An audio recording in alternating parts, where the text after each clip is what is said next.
All right, we're live. Thank you so much, everybody, for joining us today. It's another day, another dollar, man. And of course, I got two great guests every week. One's from the West Coast, the another from the East Coast. We might have some beef here. I don't know. You know, if you go back to the '90s, you know what I'm talking about. But and yeah, it's just I don't know, just a wild week. And every week is a wild week, but this one especially with Diego Sanchez and all the stuff that's happening with him. We'll get into that eventually, but I know you guys want to talk about last week's card first at UFC Vegas 25. There was some judging and some reffing and a lot of things that were out of the control. I don't know if they were out of the control of the fighters because the fighters were, you know, they were part of the violations that was happening, you know. So I don't know, man. Like let's talk about, before we get into the judging aspect of it, let's go into the reffing. Okay, the reffing, it's always under a microscope, and I know it's one of the hardest jobs that you can have. Mike, what, you know, the fence grabs, I think that was the biggest violations, right? So let's get into the fence grabs. Sure. And should there be warnings for that? That's the first thing that I want, because I know the refs go back into the backstage before the fighters fight and tell them, like, I'm gonna ref your fight. um you know, like, this is, you know, what I want, this is what I expect out of you, these are the rules. Is that the warning, or is the warning inside the cage, Mike? What do you Right. think? The warning should be backstage, and everything that takes place during the fight is what we see. So a penalty should be enforced right then and there. Fence grabs can change the complexion of an entire fight. We've seen it, Augusto Sakai, right? Everything hangs in the balance.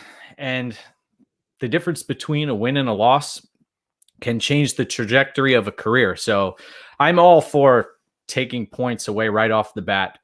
And what we saw this past weekend, I mean, with Jacoby and Kudalaba, that how many times did we see Jacoby grab the fence in that bout? That was something that could have been at least 1 point, possibly 2 points. And look at how that would have changed the complexion of that fight.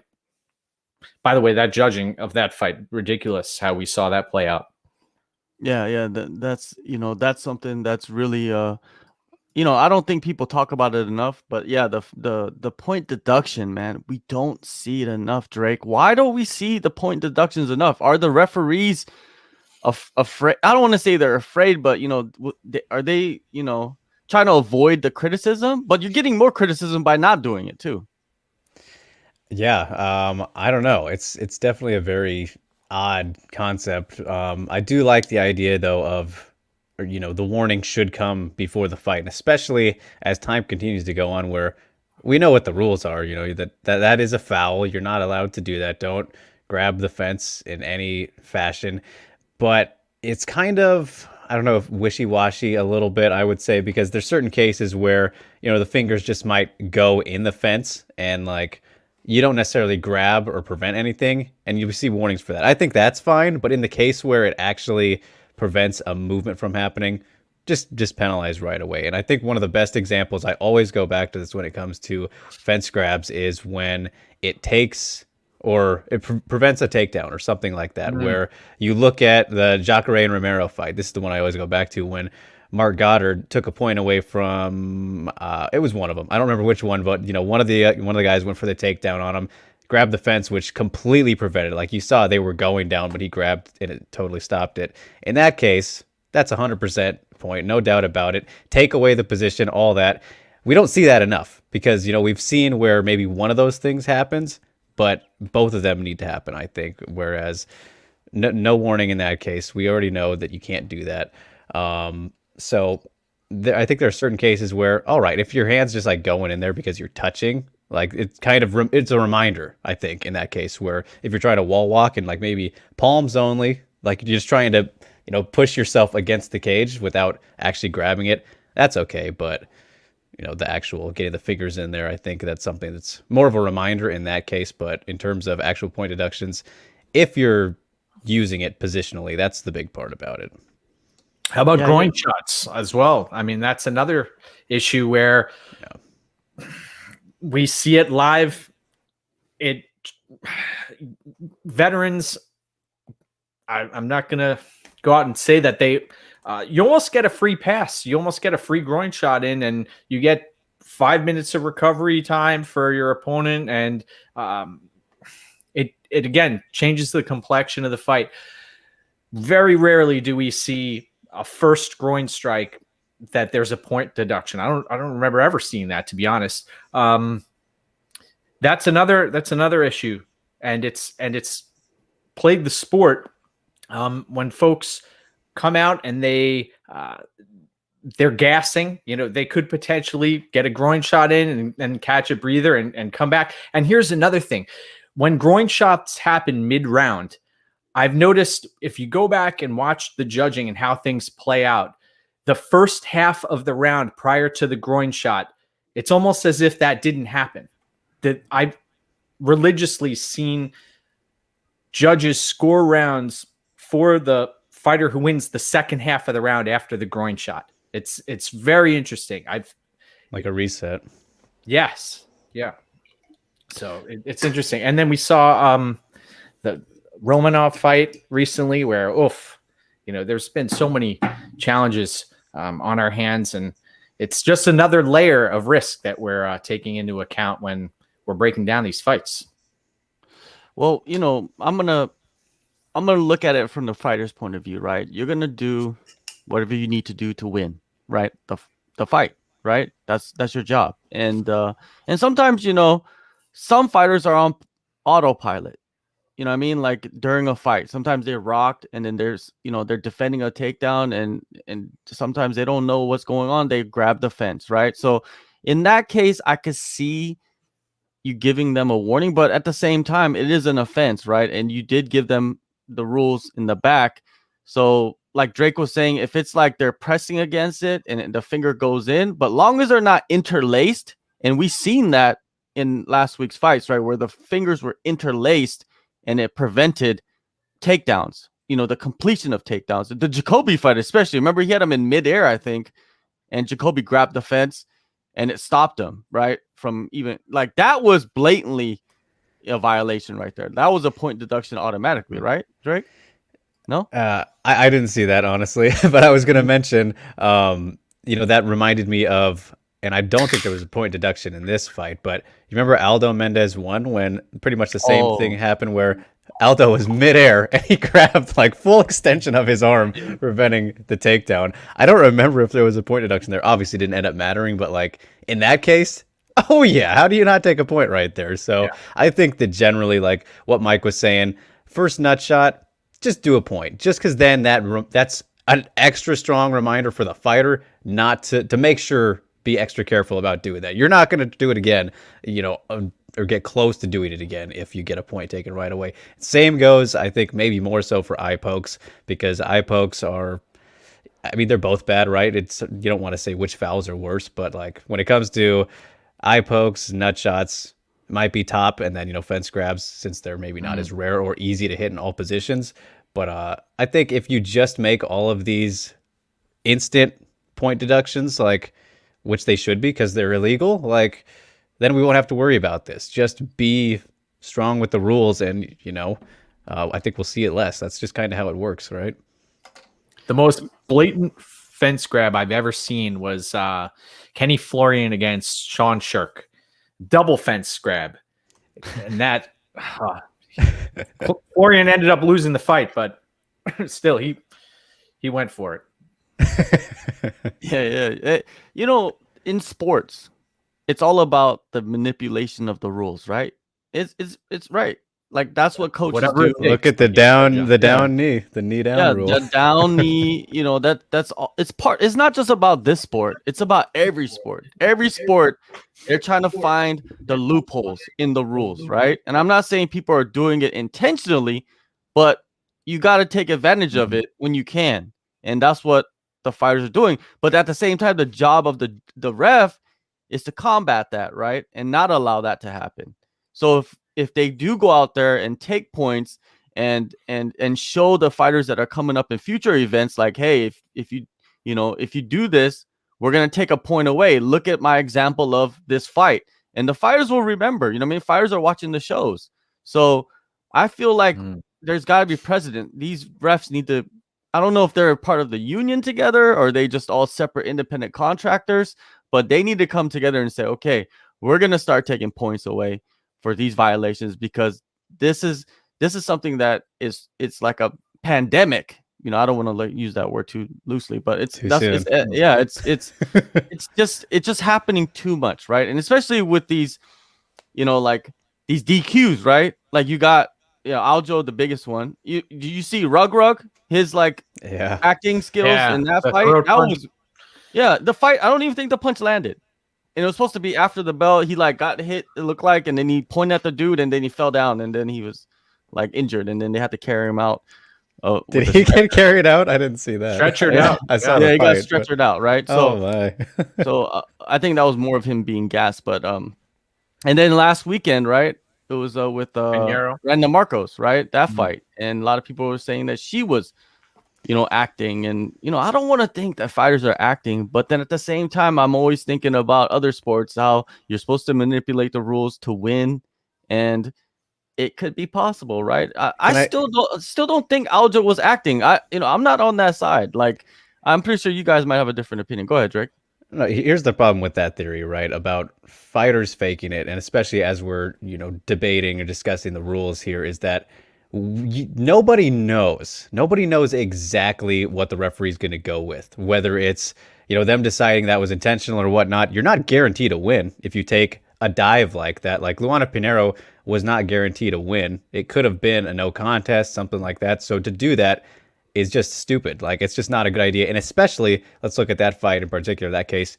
Not like she was getting dominated or anything. She was doing very well, and I think winning that round. So I don't think it makes sense for most of these fighters to fake it in that case. It's just the risk versus reward isn't really worth it, because it's up to you playing with your own money, essentially, and getting that win bonus, right? Everybody wants to get as much money as they can and win regularly, and you don't know if that's going to happen because it's all up to the referee in that moment.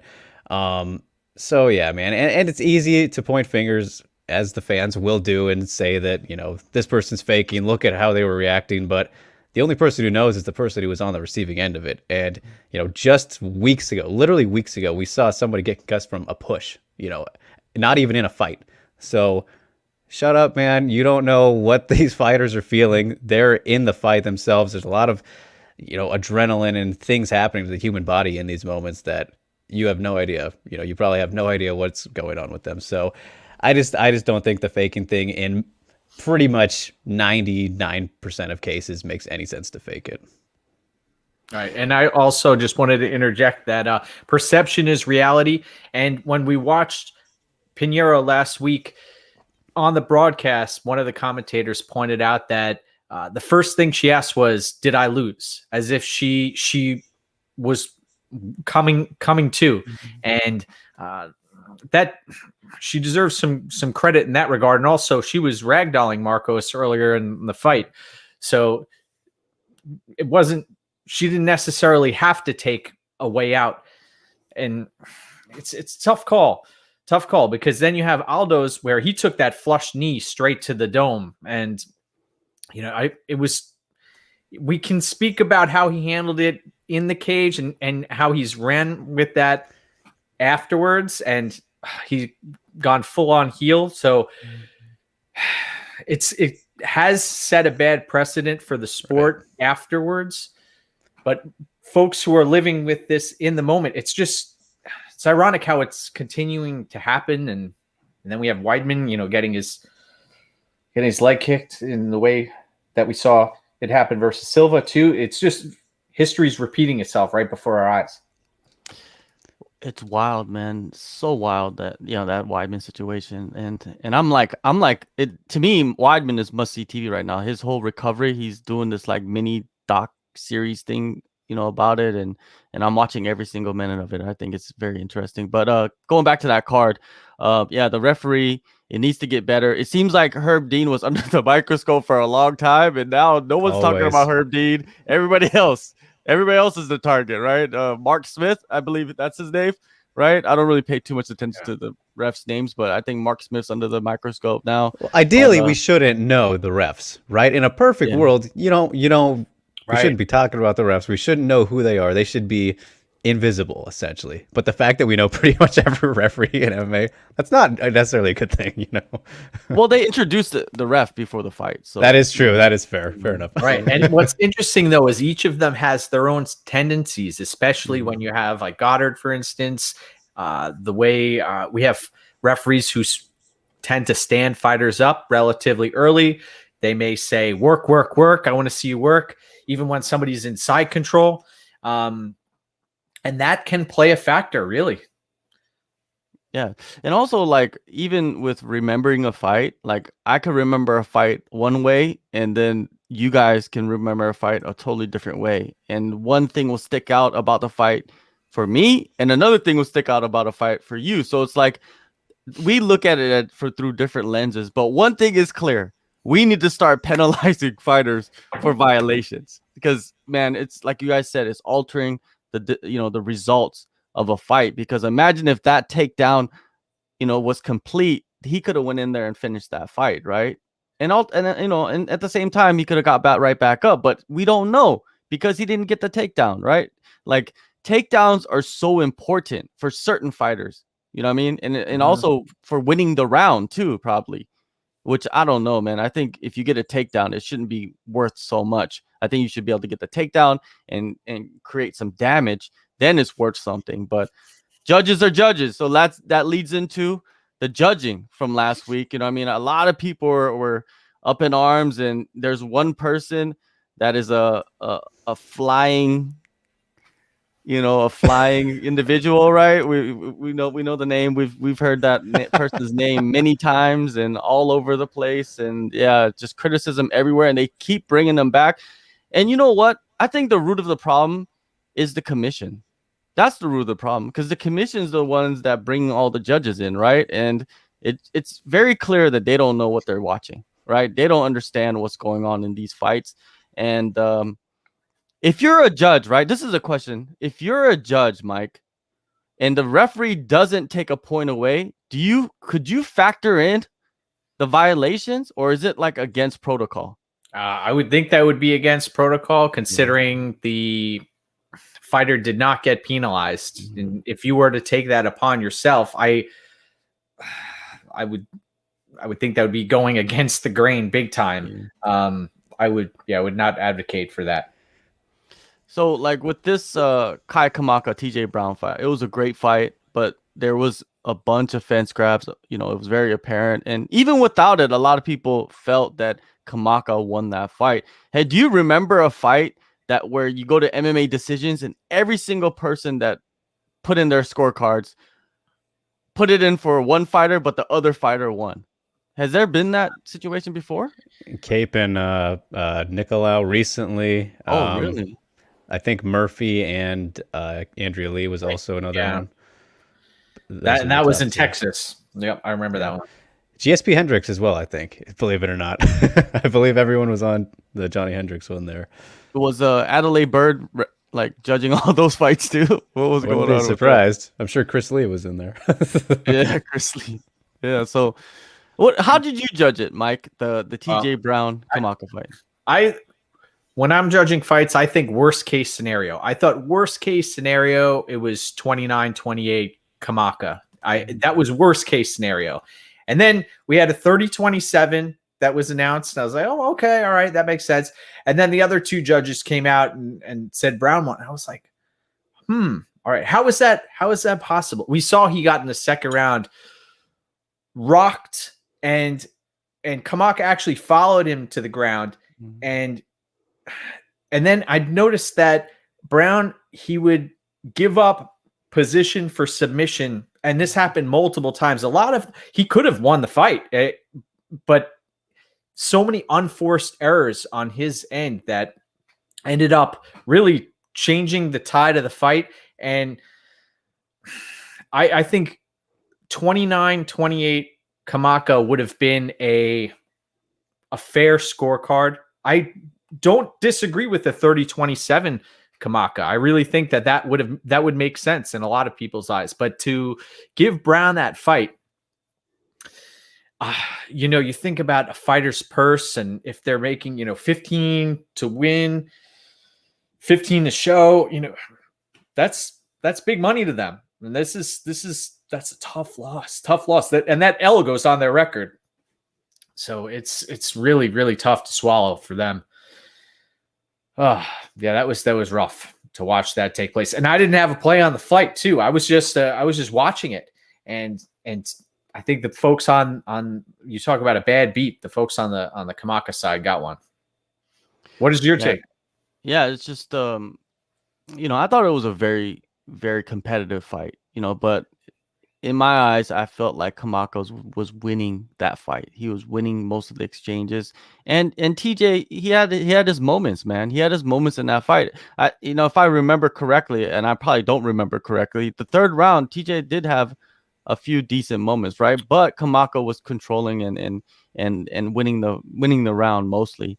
Right. And here's one other thing. Yeah. I think it seemed like the judges may have given credit to Brown for coming close to locking up the Kimura. That was pretty close. We've seen fighters tap to less, and but props to Kamaka for sticking it out. Now it's just where does Kamaka go from here? He lost to Jonathan Pierce. And by the way, Jonathan Pierce, we could talk about him not accepting the fight against Gabriel Benitez, who came in a little bit heavy. So Kamaka, where does he go from here?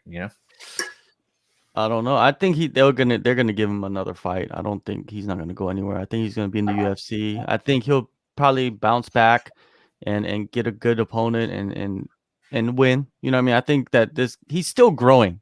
He's still a young guy. You know what I mean? And I thought he performed really well, but he did make some. If you're gonna dissect his performance, he should have never followed TJ Brown to the ground, right? I think that was the thing that if he never went to the ground, TJ Brown would have never been able to get any type of Kimuras or anything, because he would have to stand up with Kamaka. And if stand up with Kamaka, it was clear Kamaka was landing the more damaging shots, man. It was just his combinations were more, the counters, the combinations were a little bit more crisp. His accuracy was there. And I think he's still growing. So he's going to go look back at that tape, and his coach is going to go look back at that and fix some things. And he's going to come back a much better fighter. Drake, now with this fight and the judges, did you judge this fight or not? No, man, I missed pretty much almost this whole card, except for the Pinheiro and Randa fight, and then the main event. So I've been a little bit out of it this week, but yeah. Did you go back and check out the fight though? I haven't got to check it out yet, but from the sounds of it, like, I'm a strong believer in that fights can be close but have clear winners.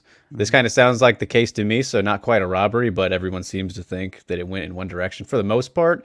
I don't know if you guys would say that that's fair. Yeah. Like another aspect, before we get into the other aspect I want to get to about this fight is everybody that's watching, if you guys are watching the replay, if you got anything to say, just leave it in the comments, and make sure you guys press that subscribe and, like and all that good stuff. And if you're watching live, put your questions in the chat. We'll get to those shortly. Now, with this fight and the judging and afterwards, Kamaka's team was not very happy, and understandably. And they're talking about they're going to go and put an appeal up with the commission. But Mike, we know at the end of the day, the Nevada State Athletic Commission is a bunch of assheads, and they're not going to do nothing about it, right? They're just going to look at it and throw it in the garbage, basically. Which is terrible. We saw Eddie Alvarez. What happened to him? He got his overturned recently, but that was a little different. Yeah, it was a little different. We weren't dealing with punches behind the ear, right? So yeah, I don't expect any changes here. It's a formality to submit something like that to the commission, but maybe Kamaka this time out, he'll experience something similar to Jorge Masvidal, who ended up losing a few split decision losses in a row, and he said, fuck that, I'm going for it now, and that changed his outlook. For Kamaka though, he a little more head movement out there would have been nice to see. And Brown, we haven't seen him look that great on the feet, but Krause did a great job with him in that spot too. So I understand. Cheers to both fighters for putting on a show for us. That had a lot with scrambles, submission attempts, fighters getting dropped. It was a heck of a scrap. So it was what it was. We move on to the next card, and that's really what we need to do at some point, because if you get hung up on the past, you could spend your life looking back. Yeah, definitely, man. And yeah, Mary, what's up, Mary? How you doing? Thanks for joining us. Head in, of course, she's here. Now, man, I don't know, man. What I think about this is that it's the judging, there's a problem. The ref, they make mistakes, but the big part of it is the pay structure, man. And I talk to this about fighters all the time, and this affects them, man. This affects how they go out there, is because they get paid to show and they get paid to win. But if they got a lump sum, you know what I mean, and it didn't matter the result, they said they'd probably go out there and fight differently, like more in an entertaining way, more of, of course they want to win, but it's just like, the approach would be different for them. And this is a lot of fighters telling me this, and I agree with them. Why are they doing this still? Why are they trying to 50% these fighters, right? It's just a terrible thing, man. Someone's got to change this, right? Like, how do you change this? Or does the UFC, Drake, have just too much control, and it's going to be like this forever? Well, yes, that is true. But I think that the idea behind it is actually what you're talking about, trying to make them go for it more. I think that's been the whole idea behind the 50-50 pay structure. And I mean, of course, that is also a way to save money essentially a little bit and not pay fighters as much as maybe they should get just naturally. Well, that's undeniable. But I think that the idea of that whole thing has been that, hey, man, go out there and really, you can get more money if you win, and be exciting about it. Just, that's kind of the way you put it. Like, look at The Ultimate Fighter, right? That's where we got that slogan, never leave it in the hands of the judges. Just naturally be exciting. So I think that's one of the principles. Obviously, I don't think it's the main one, but a little bit of the idea behind it, which hasn't quite worked fully, because like you said, all right, well then it's just about winning then. Because if I just win, then I'll still get that. I don't need to be exciting, but it's just more of a incentive to make it happen in any way, I suppose. And of course they want you to be exciting. And we've seen that then if you lose after being maybe not the most exciting fighter, racking up so many wins in a row, that could be it for you, because those wins weren't very good. So goods in terms of excitement. So it's not the best, but I think that's a little bit of why it's that way. Yeah, it's a tough call, because it is that win bonus is hanging out there like a carrot, right? And it does make fighters go for it. You have, like, for instance, Maurice Green coming up this weekend fighting Marcus Rogerio de Lima, and he's looking to buy a house for his family, right? Because of what's available to him monetarily. So tough spot. A lot hangs in the balance. Fighters are going to go for it. Then you have a fighter like John Fitch, for instance, who won and won and won, and he was a blanket basically for most of his career, but he did what he had to and kept racking up those wins. So tough call. The Jake Paul and that situation, I do think ultimately that may help to raise fighter pay in the long run, but it is a tough call. And then bonuses being the way they are, they've been $50,000 for a long time now, and I'm curious to see if a few years from now, if they're $100,000 bonus, for performance of the night, etc. Because fight of the night, we know that the fighters leave a lot of themselves in the octagon. There's no doubt about that. And some of them are changed forever after that. So cheers to everybody who steps in there. I have a huge amount of respect for anybody who's willing to do that. And the entertainment, this is why they do what they do. And I think a lot of people also get caught up with the purists. They want to compete, right? They're not in it for the monetary side of things too. So that changes things up also. You know, what is their motivation? You have somebody who wants to buy a house, but then you have someone who wants to display their martial arts. So everybody has their own motivation. That's how I'll say. That's what I'll say. Yeah, just I think like you guys said, the reason why they have the win bonus is so people go for it, right? But at the same time, it's like they don't go for it because they have to get the win, right? They have to win the round, so they're playing it safe. You know, like it's just it all depends on the fighter. But I feel like predominantly most fighters, if they're thinking about their win bonus, they're gonna go in there and strategize to win the fight, not necessarily finish the fight, right? Do you think they'd take a more conservative approach? They could, you know what I mean? I've talked to fighters saying that affects them when they actually before they step into the cage. It's not like that, but once they get in there, it's like, okay, maybe I got to switch things up. You know what I mean? Because I got to start winning the rounds. If I win 2 rounds, then I win the fight. So it could backfire on them too. You know what I mean? Like they don't go for it, and what happens? They lose rounds, and then they end up losing the decision. So there's a lot of guys coming up, you know what I mean? And that plays in their mind so much where it just affects them and kind of fucks them psychologically in the fight. And then they just don't perform. And you guys seen it a lot. I talk to fighters all the time. And so many fighters lately have been talking about mentally they weren't there. Mentally, when they got in there was too much stuff playing in their heads, right? To where they couldn't just go in there and fight. And some of the reasoning is because of the pay, how it's structured. And I'm just saying. And Thunderfist McBeefcake, one of the greatest names of all time. No snub, guy. You know, it's all good. I see you out there.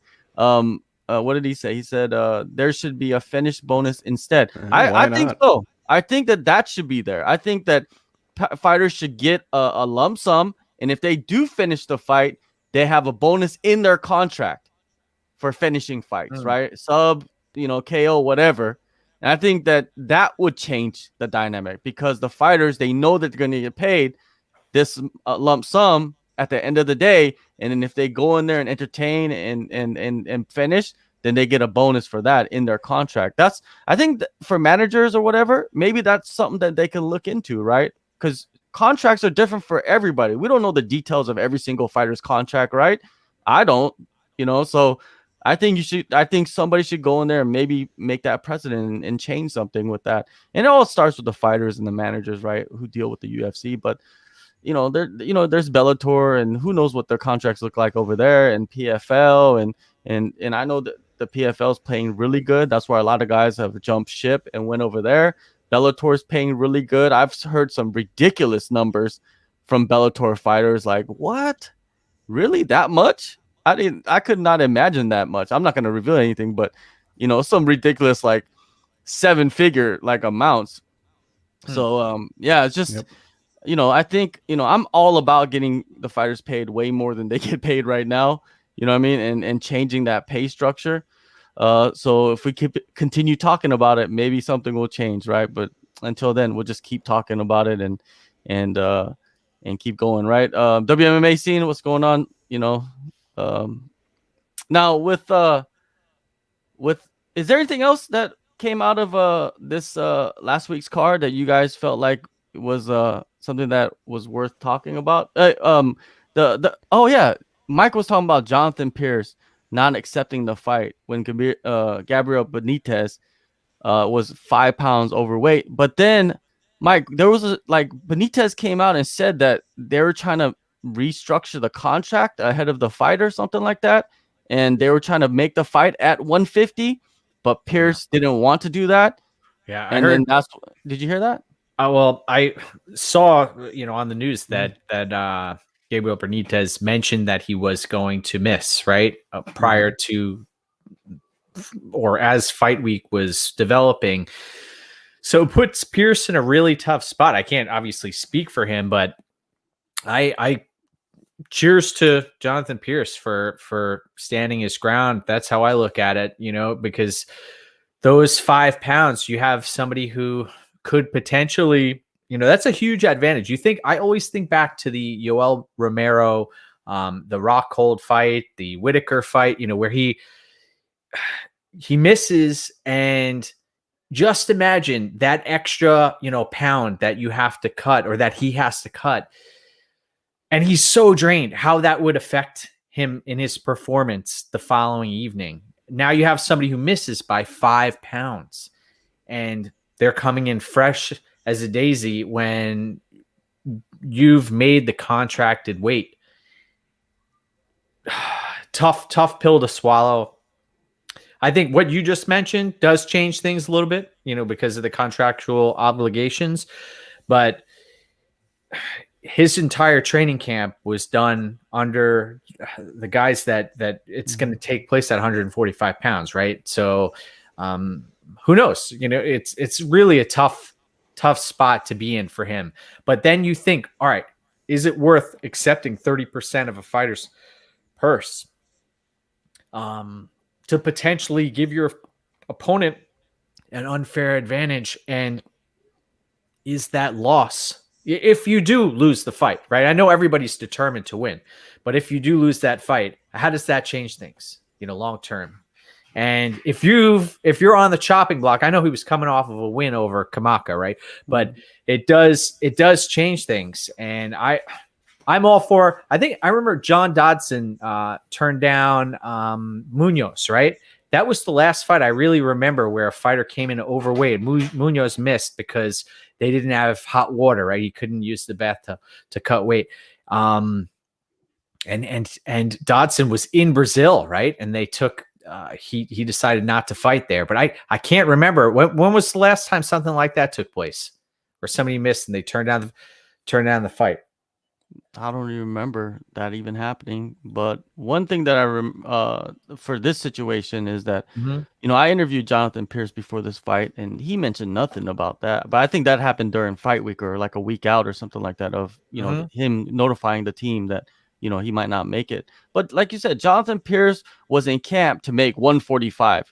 So, of course, he didn't want to change the contract and give the advantage to Benitez, right? That's understandable, right? But it doesn't look good in the eyes of the promotion at the same time, right. And then there's the factor if he did take the risk and took the fight, if he lost, how that would affect him in the long run. That's another good point. You know what I mean? But we'll never know because the fight never happened. They probably won't even rebook the fight. Well, here's the other thing. He was shredded. Pierce was shredded on the scales, and now he went through an entire camp, cut weight. What is he supposed to do? Go through another camp and then cut weight again? It's really a tough spot. And then you also have the narrative out there where it's fighters fight. Fighters accept fights no matter what. But I think at some point you do need to stand your ground and think about number one. Because that's really when it comes down to it, that's what matters. So tough pill to swallow. My heart goes out to both of those guys because I'm sure they wanted to compete, and we'll see how it plays out. That's another tough spot to be in. There is no right answer. Yeah. So when you see that, Drake, guys that, they kind of fall in love with that maxim of fighters fight. And they're, you come overweight, but it's also, you're in a professional sport, man. You have a contract, and you have to fulfill that contract, man. I understand that fully.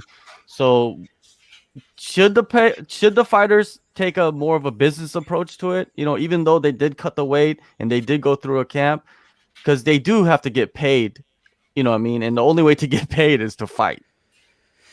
Yeah, that definitely makes it trickier and more understandable why they would go through with it, despite maybe the change-ups. But at the same time, yeah, you shouldn't feel obligated to do anything that wasn't the what you expected, right? Like, you're going in, you sign the contracts, as you say, we're doing it this way, yada yada. But then also with all those other factors included, like in the UFC, for example, where your boss, what he says, doesn't even consider it a career, but a business opportunity, or whatever that independent quote was.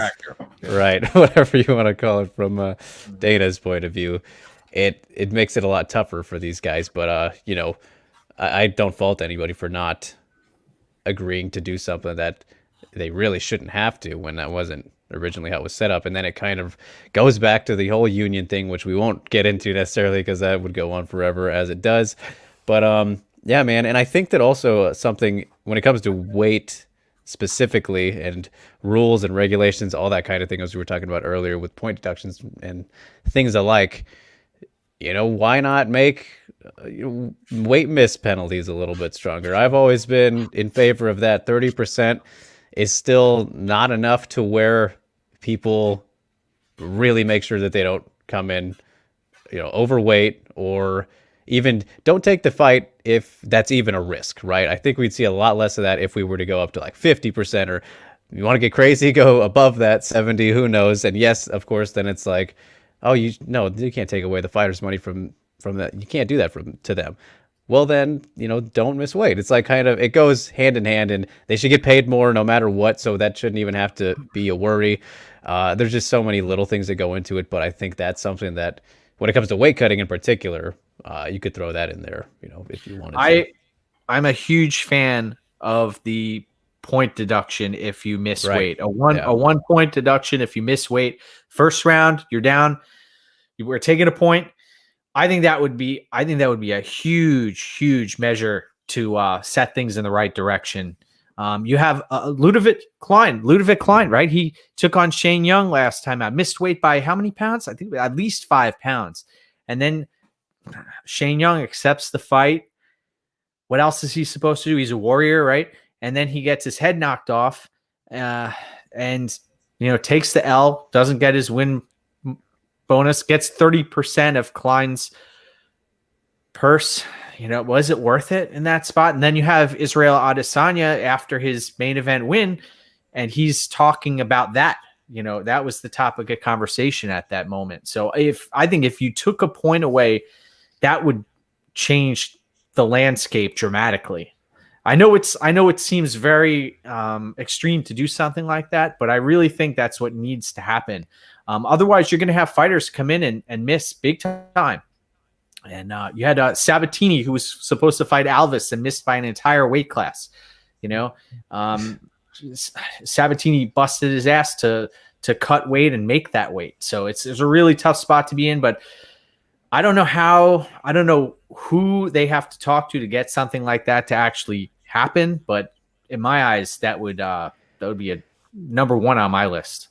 Well, Mike, it's funny you kind of point out that the point deduction thing, because in Japan, what I believe it's 50%, they do something at least around there, and then the person who missed weight, they can't win. So if they do technically win, it's a no contest because they miss weight. And very rarely do we see fighters who are competing over in Japan miss weight. So that seems to work out for the most part, because that's kind of a big blow to not even be able to win anymore, and then you still lose half your money. So that's an extreme for you, but hey, it seems to work for the most part. Yeah. One other fight I just wanted to share. You talk about a fight where you accept the fight against somebody who misses weight and it changes the trajectory of your career.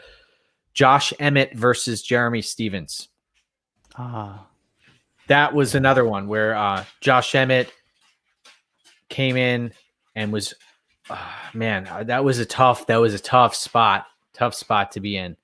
I believe, that was brutal to watch that play out. Stevens missed weight in that fight? No, actually, I believe it was Josh Emmett who missed weight in that fight. Oh, okay. And then, sorry. It was the Lamas. No, it was. You know what? I apologize for that. The Lamas fight. The prior fight to that. It was Josh Emmett was fighting Ricardo Lamas. Yes, I apologize. Okay. Ricardo Lamas. Josh Emmett missed weight and brutally knocked out Ricardo Lamas in that spot. And that that was rough. That's like he never really got back on track. No, right? that was worst case scenario. You know what I mean? When you do take a fight like that, I think. Thank you, Drake. For correcting me. Yeah, Drake is a computer. Like, he remembers things that you don't even need to remember, like about MMA. It's not right. Yeah, it's not right. It's not fair. Yeah. Like, now, I think the solution, and this is just me being optimistic about solutions, is that you pay the fighters one lump sum, contract of weight, right? One lump sum. If you miss weight, you get 50% of the purse, and you know why that's good is because the fighters are getting one lump sum. So if you're getting paid, like say you're a low level, you're getting 30K guaranteed. 50% is a big chunk of your pay, right? If you're getting paid 100K, that's 50K for the guy that loses or misses weight, right? So, and then you also do the point deduction. I don't know if they will ever do that in North America, where they say like, oh, you could fight, but there's no way you're gonna win. I don't think that North American commissions would ever do that, but I think they would maybe do the point deduction thing. So pay the fighters more. If you miss weight, 50%. And I think if they take the fight, it might most likely be worth it because of the point deduction in every round. Every round they go in as they lost a round, basically, right? So I don't know, man. It's hard to say because these fighters, if they don't fight, they don't get paid. And that is the reason why all these fighters are accepting fights, right? Even if they make the weight. And if it's not even like it's on short notice, right? It's these guys had full camps. Like Jonathan Pierce had a full camp. Benitez had a full camp. Pierce went in there and made weight. Benitez didn't. Benitez must have had something weeks prior, right? Something must have been happening to where he knew that he wasn't going to make the weight. He should have reached out back then, right? He should have reached out to UFC and said, hey, we're 3-4 weeks out. I don't know if we're going to be able to make the weight. There's got to be something. There's got to be more to that story, right? Not just that he reached out a week of the fight and try to change the contract. So I don't know. I would like to see more of that story. Hopefully Benitez does an interview to talk more deeply about it. I'll definitely talk to Jonathan Pierce ahead of his next fight and talk about that whole situation. But yeah, right here. Let me see. Is it this one?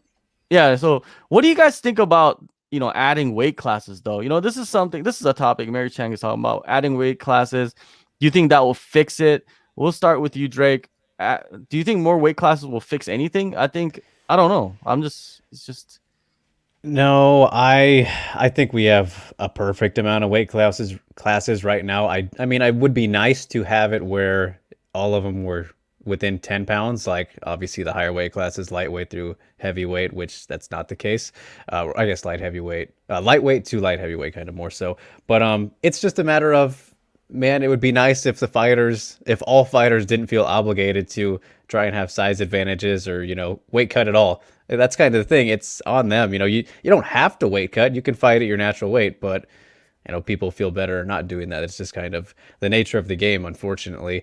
And I don't really know how you get rid of that. Maybe I guess that would be this, having more weight classes so that you don't have to maybe have as extreme of a weight cut, but at the same time, then that just changes up and makes things in the grand scheme of the sport a lot more ridiculous and divisionally waters things down, drastically. Like if you look at boxing, which I don't really follow boxing whatsoever, but I know that they have like just an insane amount of, divisions compared to MMA. So like, I think we're at a fine number there, and it's more of just like, I don't know, finding a way to make it so people don't feel incentivized to cut weight, I suppose. And I know that you can always look at one in this case where they, apparently don't do it's still a little bit of a weird area, right? With the hydrations and all that, and making sure that fighters don't cut as much weight as they possibly can. So maybe there's some way to do a hybrid of that, or, something along those lines over here as well. But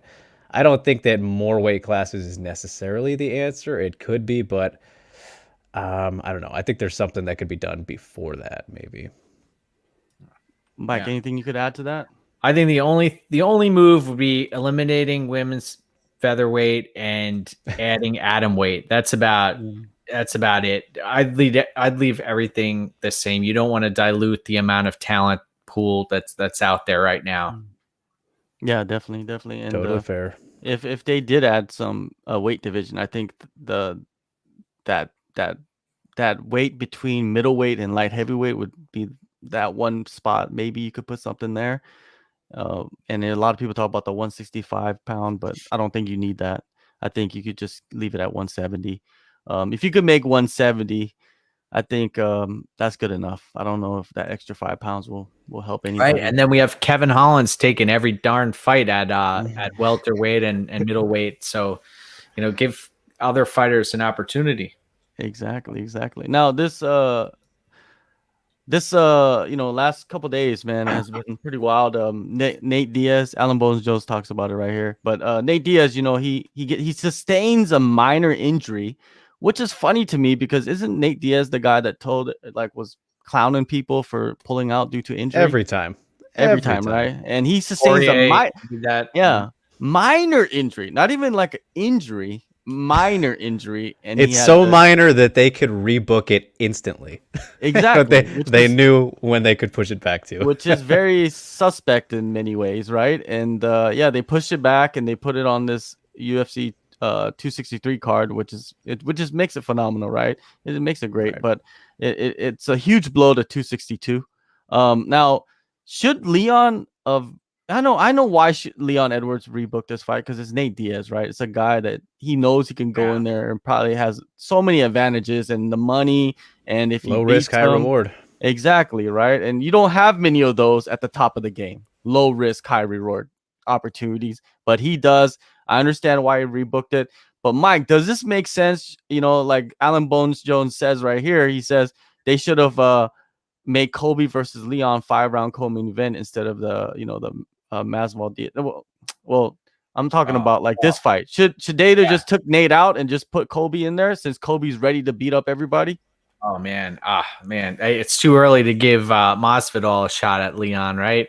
Yeah, that was the fight that should have happened, and it's amazing how that 3-piece Minnesota really changed the complexion of the trajectory of Leon's career. So in this spot, I respect Leon for waiting it out, because he's had. You talk about bad luck, right? He was supposed to take on Tyron Woodley, and that was in London, right? That fight was supposed to take place.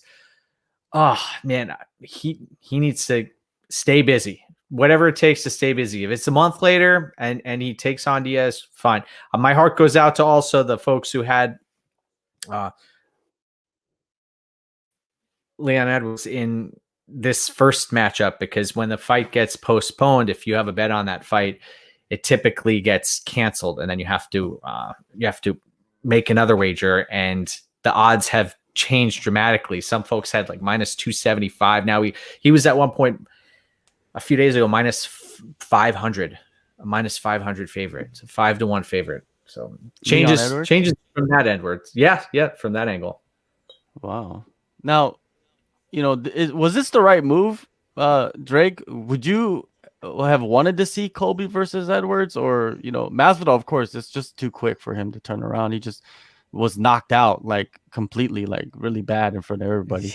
Yeah, so I don't think he's gonna hop back in against Edwards, but I think Colby would have been an interesting matchup. I think that would have made sense for that division, but man, you know how the UFC works. So, but in your world, you're the guy controlling everything. Would you have slid in Colby for that matchup? Oh, absolutely, man. That matchup is much more interesting to me. I really have no interest whatsoever in Leon versus Diaz, because I don't think that Diaz should be getting any top welterweight fights. It's kind of ridiculous to me, but we kind of know why it happens. I think it'll be a relatively easy win for Leon. But I think Colby versus Leon makes way more sense. Both two top guys, both who are, I guess, arguably should have title shots, and if they were to fight it out, that'd be perfect. So I think it makes all the sense in the world. It would be a great fight, great stylistic clash too, like everything about that. And what Alan Bones Jones here is presenting, I think, in terms of kind of maximizing your best business options, this is the way to go. If you were to throw in Colby right there, a big seller in that fight, a top, two top welterweights, clearly fighting for the next championship fight, in a 5-round non-title co-main, because that's a big selling point too. You have that there, and then later down the line, Masvidal Diaz rematch is always going to be there, even though I don't really care for that one either, but that would obviously be a good selling point too, the BMF rematch, all that. So to kind of take out two birds with one stone, I think that is a great idea that he brings up, but I guess that they just like the idea of doing this Leon versus Diaz one better, and I'm sure that Leon does as well, because like we said, that's the lowest risk, highest reward possible, probably just in the whole division, really, that you could ever ask for. So it makes total sense why he would still want that, and it's not like it's forever away now; it's just a month later. So it makes sense kind of how it came together this way, despite the weirdness with the minor injury and all that, and why it got pushed back at all. But yeah, I think that totally made much more sense from a at least purist standpoint, which I'm very much on that side for what Alan was bringing up there. So yeah, Mike, in this, let's just hypothetically say like Colby steps in there short notice against Leon. Who would that favor? Because with full camps, I think things change up in this matchup. But on short notice, with Leon already in full camp, just ready to fight, and Colby, we don't know what his situation is right now. He's probably drinking Bang and doing whatever he does down in South Florida. Right, But right. Well, what do you see?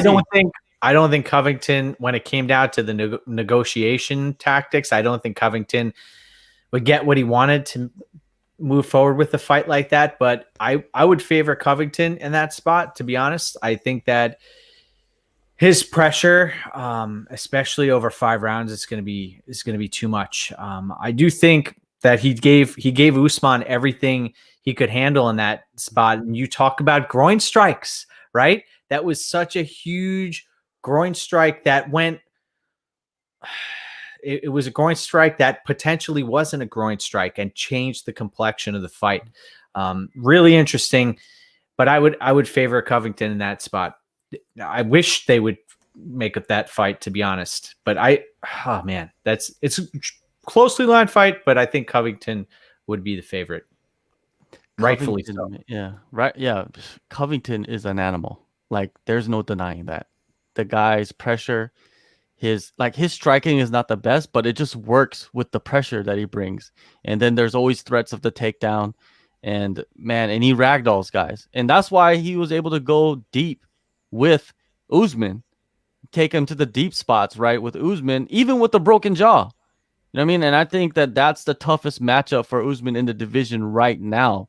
And also another guy that I think is a real interesting stylistic matchup outside of Edwards is Wonderboy too. You know what I mean? I think a lot of people don't talk about Wonderboy. I think Wonderboy is a stylistic nightmare for a lot of the guys in the division, and a lot of guys don't want to fight him. And the thing is, I think he's like 38 now, Wonderboy, and he looks better than ever, which is insane to me. Yeah. Like how at that age he's just continued to be perfection on the feet. And that's the fight that I would like to see is Usman take on Wonderboy. But the thing is, Usman never mentions Wonderboy, right? And he's trying to avoid the Covington rematch because I think he's just playing with Covington because he hates him. You know what I mean? And he just likes to play games. And at the top, you have to play games. You have to, do what you need to do in the media to kind of draw up some talk, right? And he's doing a good job. Yusef was saying if Wonderboy beats Burns and don't get the title shot, we riot. It looks like Drake agrees with this. Yeah. It's something that it's logical, right? Wonderboy's there.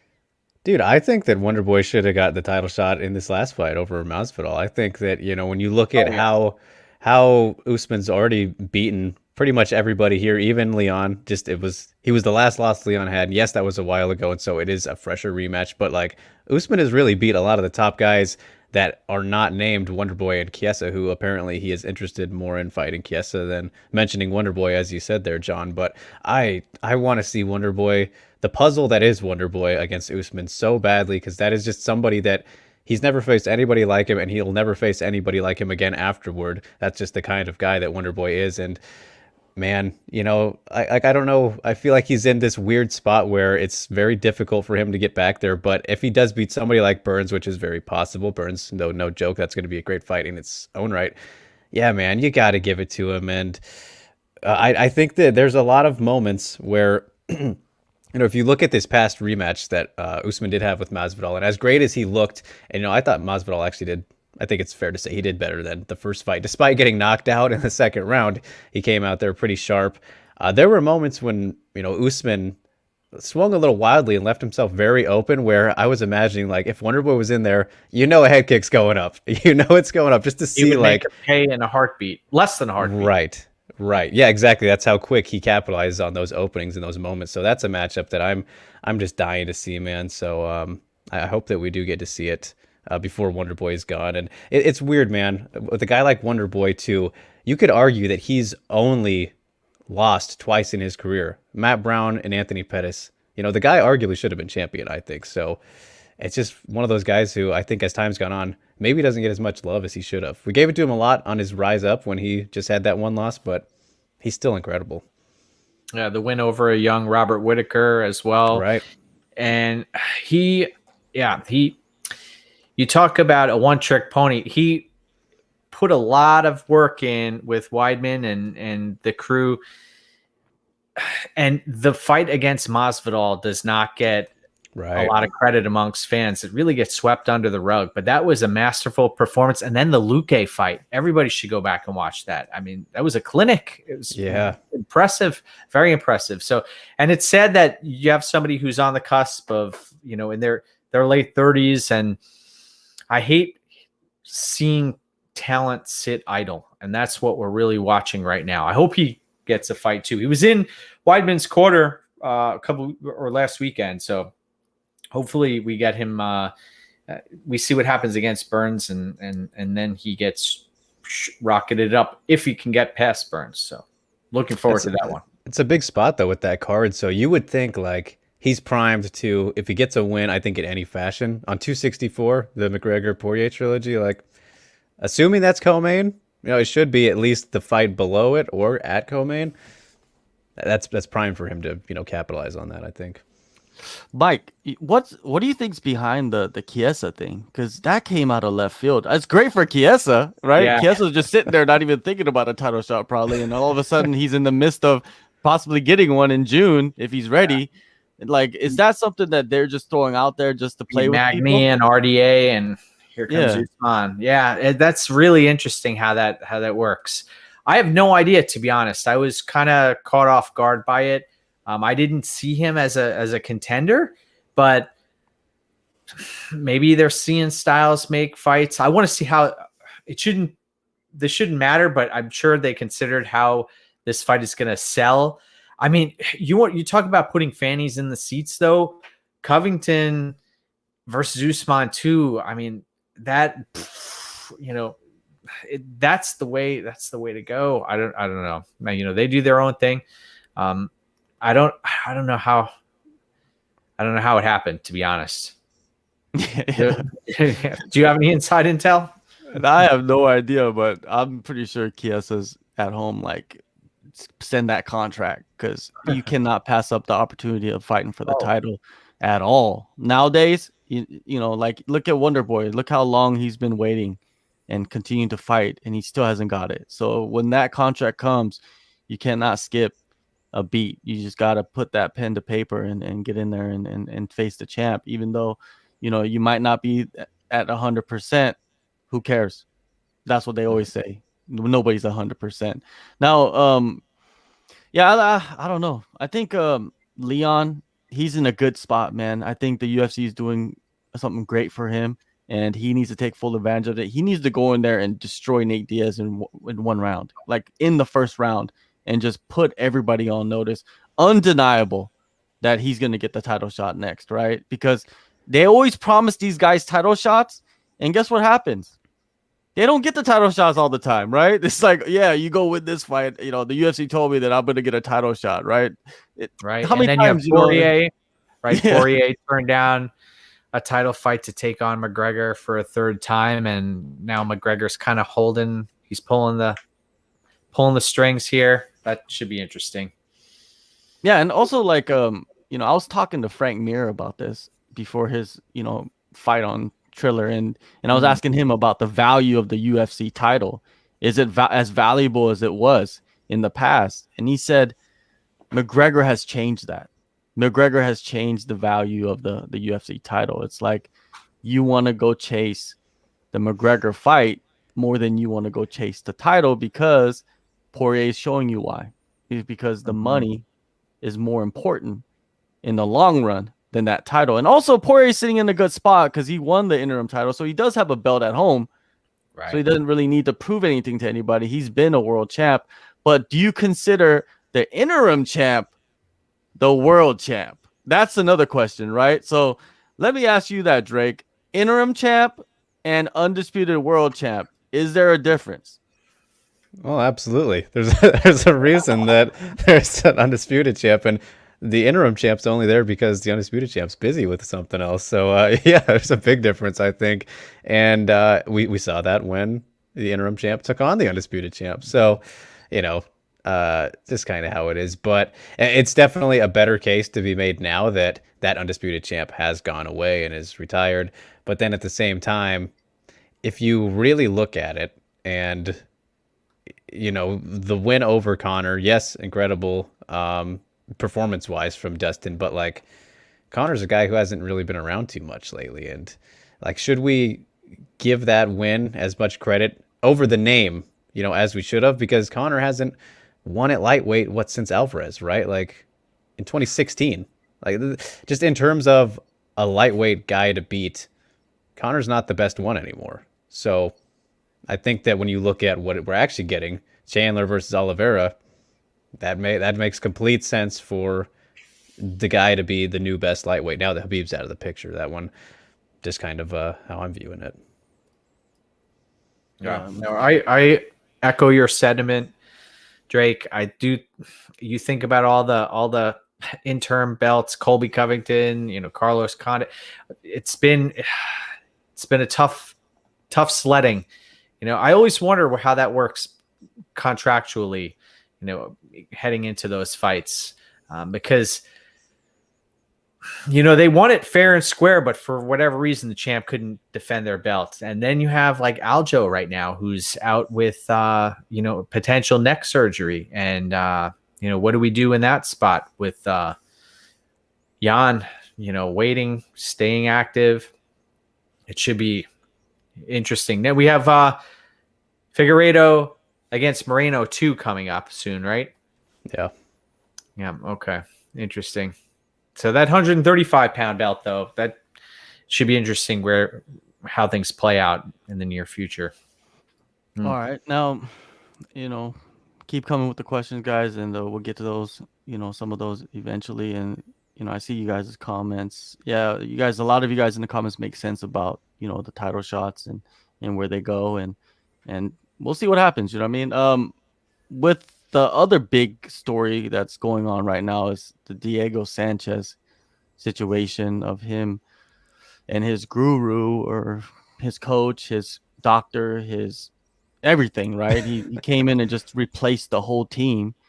And Diego recently did an interview with, I believe, Anthony Smith on his show. Mm-hmm. And man, it was I only saw the clip of him talking about the UFC, and it was tough to watch, man. Like it really puts into perspective what fighters have to go through, and fans that have no idea because they only see the cage. They don't see everything else. They don't see before. They don't see after. They're not there. And Diego, man, I don't know if that came from Fabio, like coaching him. I feel like that came from the heart. Like when he was talking about how he bled for the company, he did things that he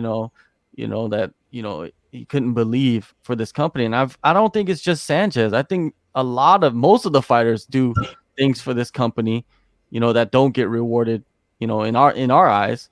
And Sanchez is just a prime example of it.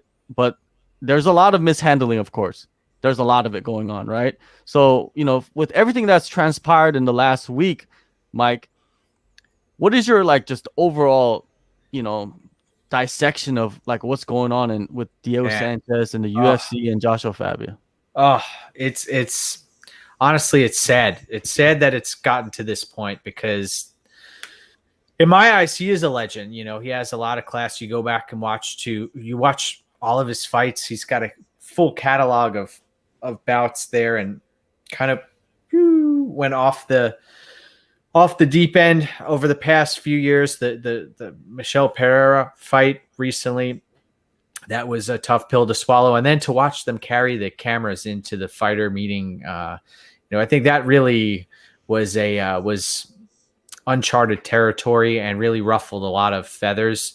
And it's sad. It's sad, just to see somebody have that much control over somebody. And I so much respect for Diego Sanchez. Warrior has done it all, fought at the highest of peaks, and tough pill to swallow. You know, he has no reason to continue to fight, and he's a legend in my eyes, you know, and in many fans' eyes. So nothing bad to say about him. It's just tough. It's tough to watch, because I know he's trying to do the right thing. You know, there's no doubt about that. The intention is there. He's trying to do the right thing. And it's just sad that a lot of it gets lost in translation. That's my take on it. Drake, just, you know, Joshua Fabia, that one thing that I noticed about him is that story about he went to the commission and he told them that Diego was working on a choke that would kill somebody. And it's like, though, if you work on all the chokes could kill somebody. Like, it was just like, if he locks it in, you know, you guys better, you know, separate the fighters and stop the fight immediately. And, you know, like a lot of the stuff, you know, even that video, the video where he's in the fighter meeting and he starts off like attacking the commentating team basically, and then like backs off and agrees with them. And it's just like, why did they even put up those videos? I don't understand. It doesn't make anybody look good. And one thing that Diego, he's kind of pitted into a corner because he has to back his team. You know what I mean? Even though he doesn't really agree with them. Because if you notice in the video, Diego was not really saying much. He was just like, I don't think he said anything. I didn't watch the full videos, but he wasn't really. Yeah. So what do you like, man? This guy, there's always it boggles my mind how these guys can create this guru image and have people follow them, man. It's like, how come I don't have that talent? I know, right? What a great power to have, to be essentially a cult leader. No, man, it is very frustrating. It quite frankly pisses me off a little bit to see like a guy who just essentially comes out of nowhere and has no real background. You know, maybe I'm missing something. Maybe he's got a little bit of something, but it's clearly not enough for this ridiculousness to go on. Like, he's might be one of, if not the biggest tool that we've ever seen in MMA for what he's done, and that is saying a lot. That is saying a lot out of all the characters and people we've seen come through MMA.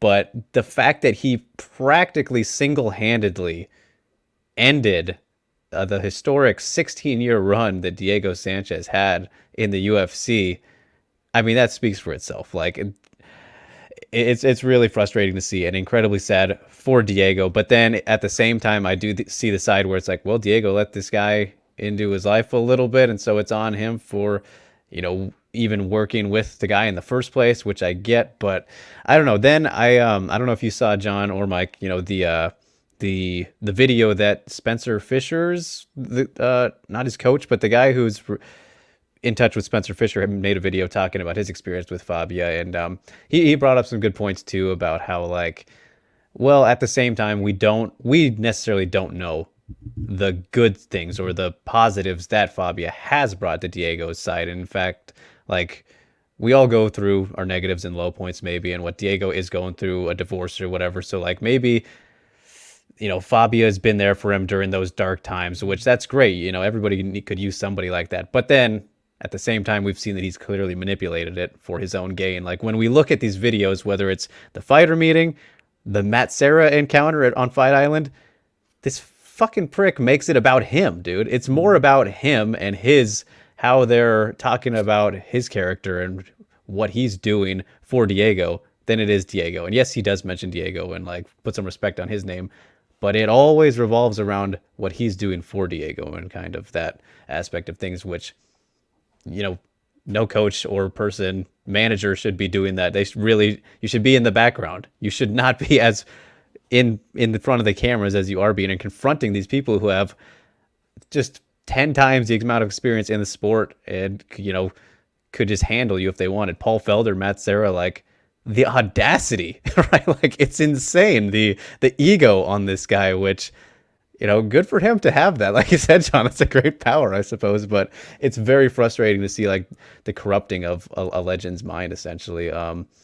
And, you just wish the best for Diego ultimately. And I'm sure that Fabia has helped him in some positive aspects, but at the same time, he's done a shitload of damage in a short period of time. And also, they already, every time a fighter gets released from the UFC that has at least somewhat of a notable name, they go directly to Scott Coker, the next event at Bellator, and ask them, "Hey, are you gonna sign?" And then it's like, okay, well, of course he's not gonna sign him. Do you want to bring on that luggage, Mike? If you're a promotion, you've seen what just transpired with the UFC. Do you want to bring that on to yourself? That kind of unnecessary just headaches. I don't think a promotion is not. They're not going to be, fond of signing Diego Sanchez, even though his name is there. Right. Well, as far as competition goes, it doesn't make sense. But you set him up against the right guys, it does put fannies in the seats. There's no doubt about that. And then I think of somebody like Ray Longo, somebody like Trevor Whitman. Could you potentially see them in a situation where something similar takes place at a fighter meeting? It's like, it's just very odd, uncharted territory watching these incidents play out in front of the camera, and they happen again and again. And it's sad. It's sad. Somebody who they bled, and he basically sacrificed himself in the octagon over his last 10 or so fights, beaten to a bloody pulp many, many times. And the man deserves much more respect than he's gotten. And it's sad. It really is. It's hard. I get choked up just thinking about it, to be honest. Somebody who dedicated their entire life to this sport, and now they're being run through. It's tough. Yeah. And being in the media, it doesn't help really at the same time, because he's like, Diego's saying some wild things, just out of outer space. Like he's talking about the UFC. What did he say? The UFC, something about killing him is like, it's like, what? Like, where does that come from? Like, is that really, there's really a threat like that? I don't know. I don't see, like, is the UFC the mafia now? Or are we doing hits on guys? Or like, have we seen guys do that? Like, has people been intimidated, in the UFC? Like, I don't know if that's let ever me been pull happening. up Leslie Smith actually responded to that exact thing with small experience that she had. Here, let me pull it up real quick, because it was interesting, and she didn't exactly say that she was like threatened or whatever, but hold on here, let me get this. Where are we? Sorry, gotta scroll. Oh, here we are. Okay, so she said, when I was speaking against the UFC, many people told me I was asking to get hurt and that I needed to watch my back. Lots of people brought up the time a dead prostitute was in the room next to BJ Penn before a title fight as an example of methods they're not afraid to use. And then she went on to say, kind of posted about that. It looks like her name was Bridget. And then she says, people have told me the world is flat. That doesn't mean I think it's flat. When I say that people have told me the earth is flat, it doesn't mean I'm trying to tell you the earth is flat. It means I'm telling you that people have told me the earth is flat. That just kind of goes on. And then she said, this post is going over so many heads. I'm trying to show that it's probably not just Fabia that is telling Diego to be paranoid. The person who murdered Bridget was found, and they showed no connection to the UFC. I love a good conspiracy theory, but I'm not making a claim here. But, just dots to be connected, potentially, is kind of what she's pointing out there. So, I don't know, like that. I don't remember that even ever happening. And did the UFC use that against BJ Penn? I have no idea, but that's just like, I think it's reaching a little bit, to be honest with you. But we don't know. We're not there. We're not in these situations with Diego and Leslie Smith, and we don't know the full truth behind it. And Dana White comes out and says Diego could call me anytime and we can meet up. And then Diego comes out, does an interview and says, like, I can't get a hold of this guy. I was in Vegas for weeks and he didn't even give me 15 minutes, but he met with Clay Guida. And it's just like, I don't know what to believe, man. Like, there's just so many conflicting stories, right? And the reason why we don't know what to believe is because of the Joshua Fabia guy. right. He's creating this. He's creating all of this, like, like he's muddying the waters basically of anything that what people are saying, especially Diego, right? And we don't know if he's saying what he really believes. But that video of him crying, that's not acting. That's not acting at all, man. There's no acting to that. Like, you could believe that 100%. Yeah, I hope that felt like a point of realization, kind of. Yeah, like it kind of hit him in that moment where, like, yeah, that was man. raw. That was Yeah. 100% raw, like, emotion, and you gotta take it that way. You gotta feel it. So hopefully, they could get that all fixed and situated, and let's I don't know. I'm not religious. So I'm not gonna say let's pray for Diego, but if you do pray for him, please do that. But let's move on to this weekend. We've got about 10 minutes left in the show. Talk about a couple of the fights that are coming up. I think this card is very underrated. Let's go into this main event that they just put together on short notice, but it's a great main event. Marina Rodriguez is taking on Michelle Waterson. I feel like Rodriguez, it's a perfect spot for her. It's up 10 great. pounds, right? Yeah, it's up 10 pounds, but it's great. I think that this is a huge opportunity. Michelle Waterson keeps getting these main event spots because, of course, she's great on, she's a great fighter, but at the same time, she can sell the main event. What do you think, Drake? We'll go with you first about this matchup. I'm going to just tell you right now, I think Rodriguez goes in there and gets it done, like, really fast. Ooh, I like it. I adore Marina Rodriguez. I think she's fantastic, and obviously she really put that on display in her last fight with Amanda Hebus. Got the upset there in a fight that probably shouldn't have been an upset, especially in hindsight. But this is great. I really like this fight. I'm happy that we're getting it, even though it's really came together under very odd circumstances. Like, this was not the original main event. They weren't even scheduled to fight, I believe, anytime soon. I'm not even sure if Marina is in America yet, if she maybe got there today. Like, it's up at flyweight. These are two top 10 strawweights. Just a whole mess about it is kind of interesting, but it's great. A great fight in general, a great matchup, and it'll be different, I think, a little bit because of how it's come together, but I think they should still go out there and perform to the best of their abilities. And, being up at flyweight too, Michelle Waterson is somebody who's fought at atomweight and isn't exactly the biggest strawweight in general. So, not to say she'll come in at, out of shape, but I don't think she'll be in the best shape possible. And Marina, clearly one of the bigger, at least in terms of her frame for strawweight, she's very lengthy, would have the size advantage in this matchup no matter what, and will have it against most people. Man, it's just not a striker versus grappler fight necessarily, but we know that those are the strengths for each of them. Marina, far superior striker, at one of the most dangerous strikers in the strawweight division. And then Michelle Waterson, a very solid striker indeed, but just not anywhere near as dangerous, and especially compared to her ground game. So I think that, she will definitely need to get this fight to the ground, but avoid those big shots, whether it's in the clinch or coming in, which is going to be very difficult because this, again, a Marina who has 10 extra pounds of power on her because she won't have to cut down to strawweight, the longer the fight goes, I think it will probably benefit Waterson just to give her more opportunities to get the fight to the ground. Not to say that Marina would gas or anything like that, but it's possible that they both could. We've never really seen either of them at flyweight before. So with all that in mind, I see this going a little bit similarly to how Joanna versus Waterson went, which was pretty much a clinic by Joanna in that fight. And then Waterson did have some moments where she got a hold of Joanna, and I believe she got on her back in, the end of the third round or around the fifth round too, maybe both of them.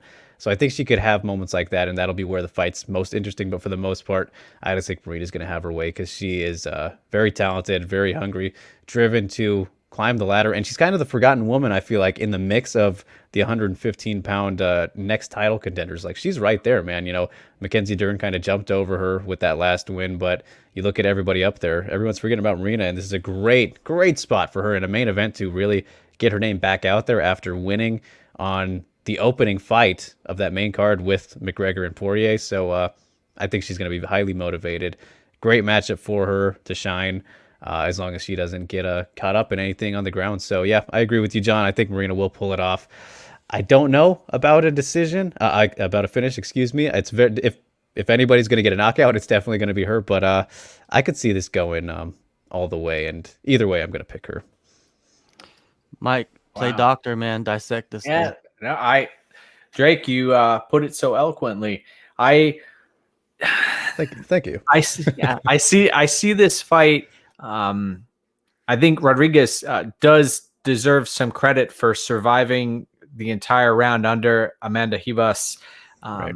She got dominated in that first round, and there are holes in her takedown defense, and maybe her submission defense deserves some credit because she's been put in some tough spots against Calvillo, etc. But once she's able to overcome that side of the fight, which could be a tall task, especially inside of the apex, which is the smaller octagon, I see Rodriguez, she's the clearly much more powerful striker that she may put on a Muay Thai clinic here in this spot. The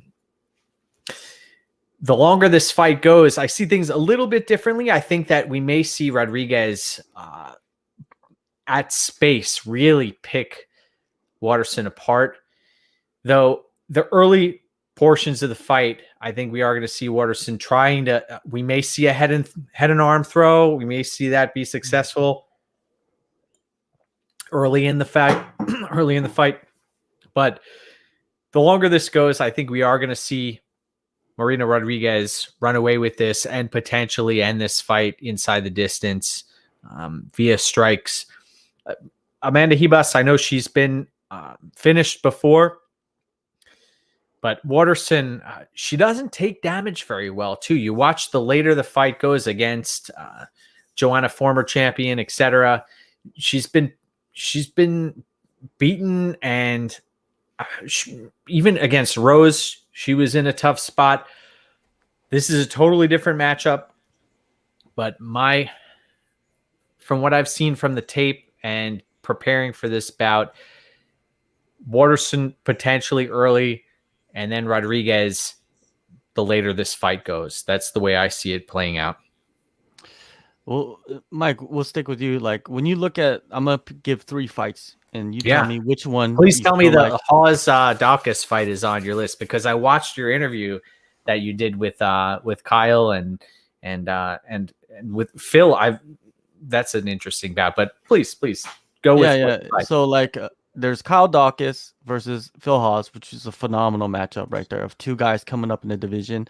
You got Diego Ferreira versus Gregor Gillespie, another top 15 fight in the lightweight division, and you got Neal versus Neal, right? So which fight, man? I'm telling you, there's some bangers on this card. Like, people are underestimating This is a great card. Which one, Mike, is the one where you're like, this one you cannot miss? You cannot get up off your seat and go Phil take Hawes, Kyle Dawkins fight. I think that's going to be the fight to watch on Saturday, where you have a fighter who in Dawkins, who we know he has a ground game. We know he has legitimate stand up to. He can take a punch, and he is there to be hit against a Phil Hawes who will empty the kitchen sink. He knows no other way than to empty the kitchen sink. The Imavov fight, you saw he was running on fumes is an understatement in that bout. He was caught and in trouble, and that was you talk about judging, that should not have been a Hawes victory in that spot, a decision victory. I am really interested to see how that plays out, because this is you've got Dawkins, who has fought in a much higher weight class earlier in his career. He could be put out in this spot. Hawes is an incredibly athletic individual who comes from a great camp, and the Dawkins brothers have been on fire lately. They've been chomping at the bit for this opportunity. Dawkins is going to have the size advantage. He is definitely going to have the jiu-jitsu advantage as far as submissions go. I would take a look at Dawkins by submission at some point if you're planning on making a wager on this bout. But I don't see this fight going the distance, and somebody's going to get finished in this spot. That's my take on this bout. Drake, what about you? Between those three, Neal versus Neal and Gregor Gillespie, Ferreira, or Phil? Maybe you're gonna go with another angle. What do you got? I'm surprised that you aren't giving some love to Jun-Young Park, John. I mean, that's going to be good to see him back, right? Just had a killer performance against John Phillips. But no, man, out of those three, I'm very fascinated by Carlos Diego Ferreira against Greg Gillespie. I think that before the Beneil Dariush fight, the rematch with Ferreira, if that fight didn't happen and this one was made instead, I probably would have went with Ferreira. But now that we've seen Beneil kind of have his way with him a little bit, grappling in that fight, I get somebody like Gregor Gillespie, who there's kind of question marks about around him, because we haven't seen him since getting just highlight reel knocked out against Kevin Lee at UFC 244, which was quite some time ago. He's been out for a good while. I still feel like if he comes in the way that we've seen him be able to perform in the past, after seeing what Dariush was able to do against Ferreira, that I like his chances in it, but it's very hard to tell when there's all those question marks and uncertainty around a fight. I really like that. But then again, Ferreira's been much more active. He was on a killer winning streak, and it's not a bad loss against Dariush in that fight. He was competitive, but Dariush just kind of got the better of him. So I'm really looking forward to that one, and I think that it could go either way, but I kind of lean towards the fisherman who's coming back. It's just interesting because Gregor had so much hype around him, and people were saying he's got the style to kind of hang with the Khabib, and it's kind of just all got shut down with that head kick loss, which is unfortunate. But he's just a very interesting guy, and to get a fight like this in a spot against a ranked guy like Ferreira, I think on his first fight back since then, that's a motivation right there, and it'll be interesting to see how he handles that. But that's the one I'm kind of honing in out of those three. But if I was to go outside of that, John, I do want to mention Hebus is on this card, you guys. She's taking on Angela Hill to open up the main card, which that'll be a fun one as well. Man, I think that was, I don't know, I think that was bad matchmaking on the side of Hebus to come back against Hill, man, because Hill, she has a way of winning these types of fights, man, and squeaking by, but also getting robbed at the same time. So I think that this was going to come down to a split decision, and whoever wins is going to be, the loser is going to be angry about it, and there's going to be a lot of talk online. The funny thing about it, though, is I think that Angela Hill, if you want to look at rebound fights for Hebus, coming back after that Marina Rodriguez loss, the knockout loss, Angela Hill is probably the best opponent to give her that is still a notable name, ranked, and matchup-wise is probably the best, because strawweight, they're just killers all over the place, even outside the top 15, right? So, you look at somebody like Angela Hill, it's probably the best rebound fight that they could have given her that is still not going to look like a layup, Angela Hill is not the heaviest hitter. She also does not post the best takedown defense, and once she's on the ground, we've seen what Randa Marcos has done to her in the past. So there's a path to victory. You look for viable path to victories, and then you also look at viable paths to defeat too. So the knockout component, although it is there, you listen to Amanda Hebus and her previous interviews, and she's made it clear that she made some bonehead decisions in the fight against Marina Rodriguez, and she doesn't want to make those mistakes again. So I would glean that we are probably going to see a grappling heavy approach from Amanda Hebus in this bout. And also we got to keep a close eye onto her weight cut, because I think the weight cuts have affected her, and it could affect her in this fight if she's going to have that approach of the grappling heavy, because she could gas herself out, and then Angela Hill will be able to get back up into her. And she didn't do this camp at ATT. She spent it down in Brazil also. Okay, so that could actually be better for her, in more of a familiar environment with family and everything going on. But anyways, we've just passed what? Oh, I thought I heard something. I think I just heard a ghost or something in here. Maybe there's a ghost in here. But yeah, we just cracked a 90-minute point, and man, it always flies by, man, with the guests that I always have on here, and that's why they keep coming back, man, because it's always a good conversation. We're not here to try to kill each other. We're here to, just have some good banner. And I think we broke down some things, and some things you might not agree with, but if you don't agree with it, or if you even agree with it, just put it down in the chat if you're watching in the replay. Mike, tell us where we can find you, and definitely go to Mike's YouTube page and hit that subscribe for him, because you started to do those recaps, but I noticed that. Yeah. Hi. So yeah, tell everybody. John, I appreciate you having me on, and Drake as well. It's been a pleasure to hang with you for the past few hours chatting about the fights. Folks, you can find me at my YouTube channel at Mike's MMA Picks. I also do a lot of work at MMA Oddsbreaker. We break down the fights on Saturday morning, the day of the fights, the fight card, quick card morning breakdown show. And occasionally I'll write articles here and there, but huge fan of the sport. I think we're all in this together in that regard, just following it day by day. News breaks, and John, you've been on it, and also the interviews that you've been conducting on a regular basis. I really dig into those as well. So I appreciate it, and just glad to be a part of this tonight. So I thank you for that. No doubt, man. You always bring it, man. I love having you on the show. Drake, you too. What you got coming up, man? I know you got stuff in the pot cooking. Oh yeah, in the pipeline, as we say, John. Yeah, I got always stuff in there. You guys could follow me at DrakeRiggs_, of course, on Instagram and Twitter. Much more active on Twitter. That's where you can find all my stuff. Recently caught up with former Bellator flyweight champ Leah McFarland. That's always fun times with her. Check that out. MyMMANews.com. All of these, I believe, that I'm about to plug are on MyMMANews.com and my YouTube channel, youtube.com/DrakeRiggs. So Limale, and then Elizabeth Rodriguez, who is a Mexican prospect at flyweight, competing tomorrow at Lux 13. Good conversation with her. And then also Jessica Penne. I caught up with her after her comeback to MMA against Lupita Godinez a couple weeks ago. Phenomenal stuff always with Jessica. I really appreciate, whenever she gives me the time, because she doesn't do a lot of media, and just a great individual, you guys. And so I would appreciate you checking out that story. Dropped that one, was it yesterday? So that is out now. And then coming up, I spoke with Lin Haixin, the Chinese one championship atomweight, who was kind of left out of the tournament, but a good reason for that, which is very interesting. You guys can check that out, coming out next week. And also caught up with Shinju Eclair, Ryzen flyweights earlier this week. So those two will be coming out next week, and all the others are out now. But everything at DrakeRiggs_, you guys.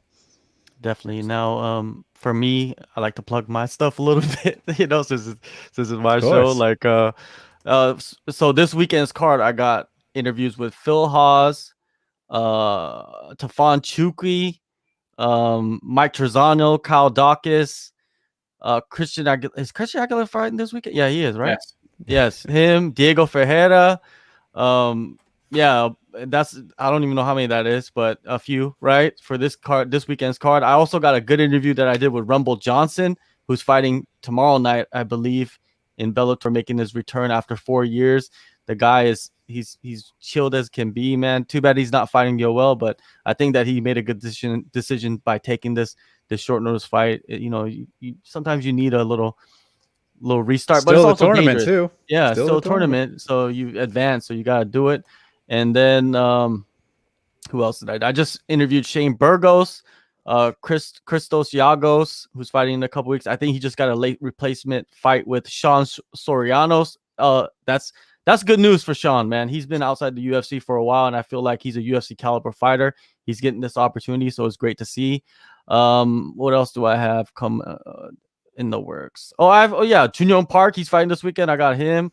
I got a pretty good interview that I did with Brendan Fitzgerald about the whole Diego Sanchez, and we talked about UFC 262 coming up and broke that down a little bit. And 2 interviews that I have done already in the books, but I haven't posted yet.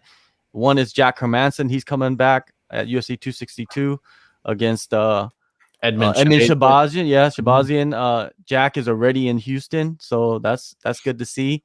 And then I got another interview with Sean Woodson that I'm going to post in the next day or so. And he's coming back off his first professional loss after a year away from the sport. So it's an interesting story. And I didn't even know he started his career at 17 years old at Matt Hughes's gym. I didn't know that. And he was talking about it in the interview. And I was just like blown away by how that all worked out, how he went to the first training session and then he was sparring that day. you know, which is crazy to think as a teenager. But yeah, thank you everybody for joining us.